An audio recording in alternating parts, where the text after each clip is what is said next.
Hello everyone, welcome to Learnculus classes. तो चलिए हम लोग स्टार्ट करते हैं क्लास 6 के JCERT भाषा मंजरी हिंदी के पाठ्य पुस्तक के चैप्टर 3 को भिड़ंत।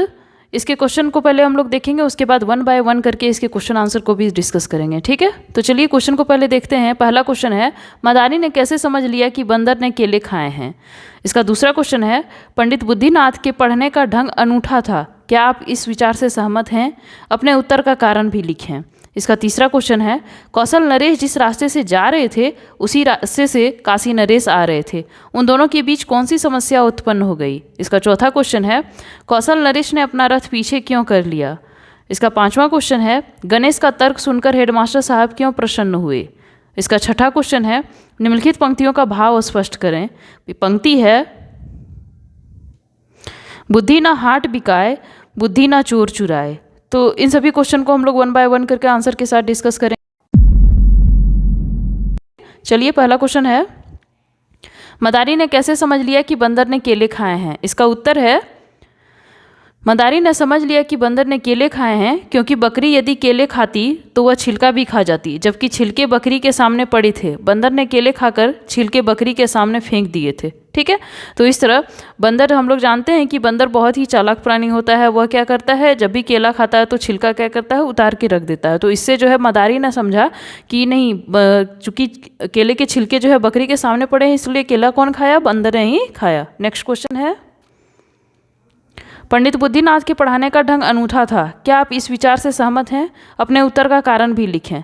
इसका उत्तर है, पंडित बुद्धिनाथ के पढ़ाने का ढंग अनूठा था। वे परंपरावादी ढंग से पढ़ाते थे और बच्चों से सिर्फ हाँ में हाँ मिलवाते थे, जबकि उचित यह होता कि वे बच्चों को नए तरीके से सोचने का अवसर देते, उन्हें विचार अभिव्यक्त करने की स्वतंत्रता देते। इस पाठ में जो पंडित बुद्धिनाथ जो शिक्षक बताए गए हैं, वो कैसे शिक्षक थे, वो पुराने ज़माने के शिक्षक थे। और वो क्या करते थे, सिर्फ जो वो बोल रहे हैं हाँ में हाँ वो अपना मिलवाते थे। तो वो क्या था, एक परंपरावादी ढंग से वो पढ़ाते थे। ठीक है, उसके बाद क्या होता कि ये कहा जाता है कि अपने उत्तर का कारण भी लिखें। क्या वह इस विचार से सहमत है कि पंडित बुद्धिनाथ अच्छे से पढ़ाते थे? जी नहीं। हम लोग जानते हैं कि बच्चों को क्या करनी चाहिए, स्वतंत्रता देनी चाहिए कि नहीं, बच्चे जो हैं खुद से कुछ बोलें, खुद से कुछ सीखें। ठीक है, तो यहाँ भी वही चीज़ हुआ कि बच्चों को क्या करना चाहिए, उन्हें अवसर देना चाहिए। ठीक है, पहला। दूसरा है, उन्हें अपने विचार अभिव्यक्त करने की स्वतंत्रता देनी चाहिए, ताकि बच्चे जो हैं अपना विचार खुद से वो दूसरों के सामने रख सकें। ठीक है, इसका तीसरा क्वेश्चन है, कौशल नरेश जिस रास्ते से जा रहे थे उसी रास्ते से काशी नरेश आ रहे थे, उन दोनों के बीच कौन सी समस्या उत्पन्न हो गई। इसका उत्तर है, कौशल नरेश जिस रास्ते से जा रहे थे उसी रास्ते से काशी नरेश आ रहे थे, उन दोनों के बीच यह समस्या उत्पन्न हो गई कि वह रास्ता सकरा था और दोनों राजा रथ पर थे। दोनों रथ एक साथ रास्ते से नहीं जा सकते थे, एक रुके तब दूसरा निकल सकते थे। दोनों राजाओं में मान सम्मान का प्रश्न था, कोई किसी से कम नहीं थे। अतः प्रश्न यही था कि कौन पहले जाए और कौन तब तक रुका रहे। इसमें बोला गया है कि कौशल नरेश और काशी नरेश क्या थे, दो राजा थे। ठीक है, दोनों राजा एक ही रास्ते से आ रहे थे। अब वहाँ पे जो है दोनों के बीच कौन सी समस्या उत्पन्न हो गई, तो समस्या यह उत्पन्न हो गई कि दोनों चूंकि राजा थे, दोनों के मान सम्मान का सवाल था कि पता नहीं कौन जो है राजा जो है रथ से उतरेंगे, तब जो है एक रथ साइड होगा, दूसरा आगे बढ़ेगा। ठीक है, तो यहाँ पे जो है वही कहा गया है कि एक रथ जो है सकरा होने के कारण एक रथ रुकता, तभी जो है दूसरा आगे बढ़ सकता था। ठीक है, तो यही सबसे बड़ा जो है वो समस्या उत्पन्न हो गया था कि दोनों में से आखिर कौन रुका रहे। नेक्स्ट क्वेश्चन है, कौशल नरेश ने अपना रथ पीछे क्यों कर लिया। इसका उत्तर है, कौशल नरेश ने अपना रथ पीछे कर लिया क्योंकि उन्होंने काशी नरेश के सत्यवान, क्षमाशील और विनयशीलता जैसे गुणों को सुनकर उन गुणों को ग्रहण कर लिया। चूँकि जब कौशल नरेश ने जो है अपना रथ पीछे किया, जब उन्होंने सुना कि जो काशी नरेश हैं वो बहुत ही जो है सत्यवान हैं, क्षमाशील हैं, दूसरों को क्षमा करते हैं, प्लस विनयशीलता है, वो इतने सीधे साधे हैं, ये सारे गुण को सुन करके कौशल नरेश काफ़ी जो है वो खुश हो गए और उन्होंने क्या किया, अपना रथ पीछे कर लिया। ठीक है, नेक्स्ट क्वेश्चन है, गणेश का तर्क सुनकर हेडमास्टर साहब क्यों प्रसन्न हुए। इसका उत्तर है, गणेश का तर्क सुनकर हेडमास्टर साहब प्रसन्न हुए, क्योंकि गणेश ने पंडित जी की कहानी को नए तरीके से सोचने और समझने का प्रयास किया और तर्कपूर्ण उत्तर देकर पंडित बुद्धिनाथ जी को चुप करा दिया।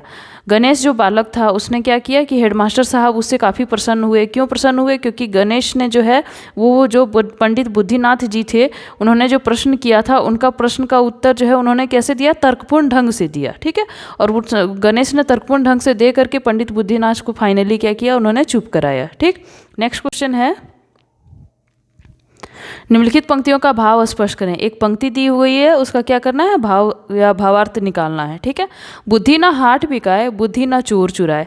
इसका उत्तर है, प्रस्तुत पंक्तियों का भाव यह है कि इस संसार में बुद्धि ही एक ऐसी वस्तु है जिसे बाजार में बेचा नहीं जा सकता, तथा यह एक ऐसी संपत्ति है जिसे चोर चोरी करके नहीं ले जा सकता। हम लोग जानते हैं कि बुद्धि हमारे अंदर जो निहित बुद्धि होती है उसे क्या करे? उसे कोई बेच नहीं सकता है कि नहीं मेरे पास बुद्धि है मैं बेच दूंगा, वैसा नहीं हो सकता है। ठीक है, और बुद्धि को कोई भी चोर जो है चुरा ले, ये भी पॉसिबल नहीं है।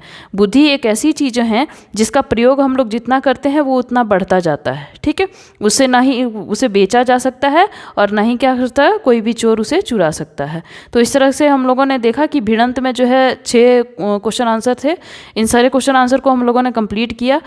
उम्मीद करती हूँ आप लोगों को सभी को समझ में आया होगा। आप लोगों के एग्जामिनेशन के पॉइंट ऑफ व्यू से भी ये सारे क्वेश्चन आंसर जो है आपके काम में आएंगे। आप लोग इसे याद कर लें अच्छे से, अपने कॉपी में वीडियो को पॉज करके नोट भी कर लें। ये वीडियो आपको यदि पसंद आया हो तो लाइक शेयर सब्सक्राइब जरूर करें। Thank you.